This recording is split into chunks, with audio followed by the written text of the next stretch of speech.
everyone. Today we are celebrating International Stuttering Awareness Day.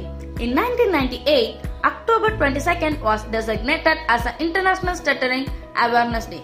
Stuttering is a speech disorder also called stammering, defluent or childhood onset fluency disorder. It involves frequent and significant problems with normal fluency and flow of speech.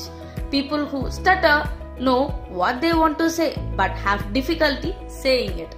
According to the National Institute of Deafness and Communication Disorder, stuttering affects above 5 to 10% of all children at some point, most often occurring between ages 2 to 6. Males are much more likely to stutter than females.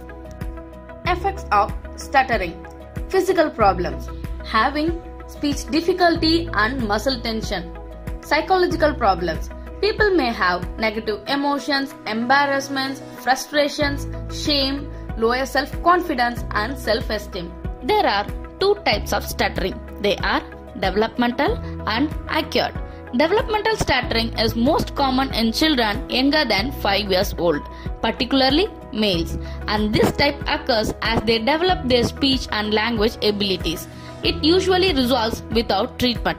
Acquired stuttering. In rare cases, stuttering may be acquired in adulthood due to signal abnormalities between the brain and nerves, or may arise after a traumatic experience such as physical trauma, head injuries, tumors, stroke, or drug use.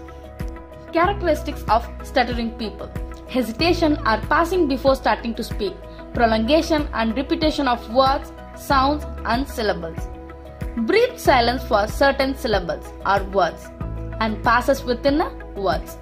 Interjections of extra sounds or words into sentences. Excess tension, tightness or movement of the face or upper body to produce a word. Limited ability to effectively communicate.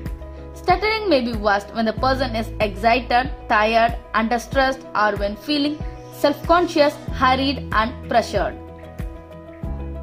Possible causes of stuttering include genetics, stroke, laterality disorder, psycholinguistics, emotional distress or trauma, abnormalities in speech motor control, traumatic brain injury, or by other brain disorders. Exercises to reduce stuttering in children. One of the effective ways of reducing stuttering in children is the use of exercises. These exercises either cure stuttering completely or lower the intensity considerably. Here we have some exercises segments that will reduce stuttering in children. Loud vowel pronouncement.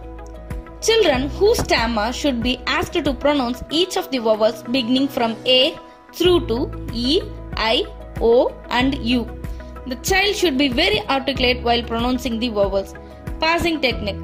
Children who stuttering should also be taught how to pass.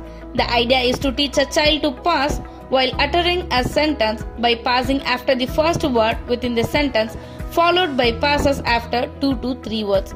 In this process, a child learns how to decrease stuttering, relax, and remains comfortable.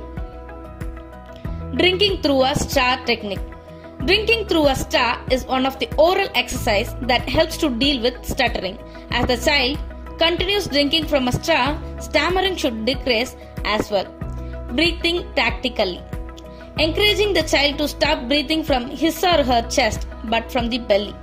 As the child breathes from his or her belly, the muscle and nervous tension are calmed down, relaxing the entire body.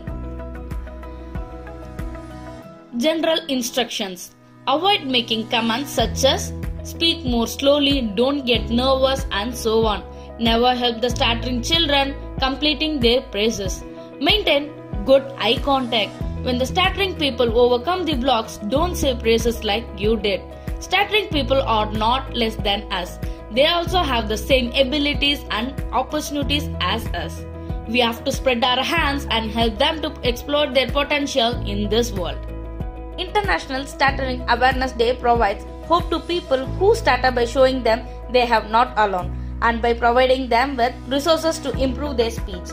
At BVM, we begin to concentrate on speaking skills at the preschool level. Regular practices will be given on articulation, breathing exercises, progressive relaxation, and simple reading exercises. It results in effective communication. Effective communication is a main skill for becoming a good leader.